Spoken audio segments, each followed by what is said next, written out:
Prøv at komme her. Der er noget, jeg skal fortælle jer. Hej med jer. Jeg hedder Maria. I nogle lande rundt om i verden er det forbudt at være kristen. Og det er forbudt at eje en bibel. Alligevel er der mennesker i de lande, som gerne vil tro på Jesus. Og de spørger os, om vi vil komme med bibler til dem. Jeg arbejder i Open Doors, og vi hjælper med at bringe bibler til de kristne. Det hele begyndte med en ung mand fra Holland, som hed Andreas. Han fyldte sin bil med bibler, og så kørte han afsted. Inden han nåede grænsen til et lukket land, så standsede han sin bil, og så bad han en helt særlig bøn. Bibelsmuglerbønnen. Den lyder sådan her.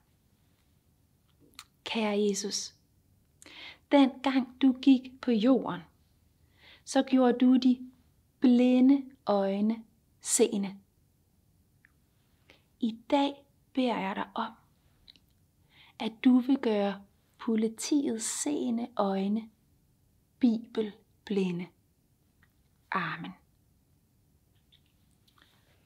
Den bøn har jeg også selv været med til at bede. Jeg har selv rejst afsted med bibler. Og det er altid spændende at rejse ud med bibler. For tænk, hvis de bliver opdaget. En gang var jeg rejst afsted med min kuffert fuld af bibler. Da mit fly var landet, så skulle kufferten igennem en scanner i lufthavnen. Måske er der nogen af jer, der også har prøvet det på en rejse. Politibetjenten, hun kunne se på skærmen, at min kuffert var fyldt med bøger. Og det var mærkeligt, synes hun. Hun sagde, at jeg skulle gå over til en mand, som ville åbne min kuffert og undersøge den. Jeg blev godt nok nervøs. Manden, han åbnede min kuffert. Men Gud, han hører bøn. Ved I hvad? Han tog ikke en eneste bibel. Tror I, at han var blevet bibelblind? Eller måske var han selv en hemmelig kristen i det land? Jeg ved det ikke.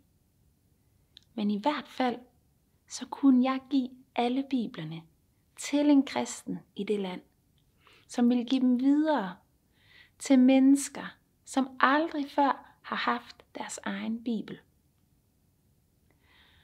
Og som bare så gerne vil have en.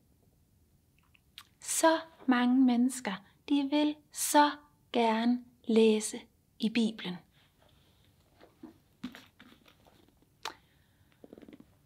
Fordi at den fortæller os, hvor højt Gud elsker os. Og Gud, han vil så gerne, at vi læser i Bibelen. Fordi så kan vi lære ham bedre at kende og vide, hvor højt han elsker os. Og derfor hjælper Gud os også altid på vores bibelrejser. Der er mange dejlige vers i Bibelen. Et af dem lyder sådan her. Vær ikke bange. Herren, din Gud, går selv med dig.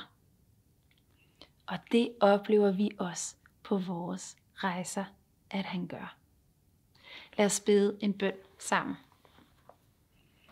Kære Gud, tak fordi, at du går med alle, der rejser med bibler. Tak fordi du går med alle, der lever som hemmelige kristne i andre lande, fordi du passer på dem. Tak fordi du også går sammen med os. Tak fordi du siger til os alle sammen, at vi ikke skal være bange. Det behøver vi ikke, fordi du er sammen med os. Amen.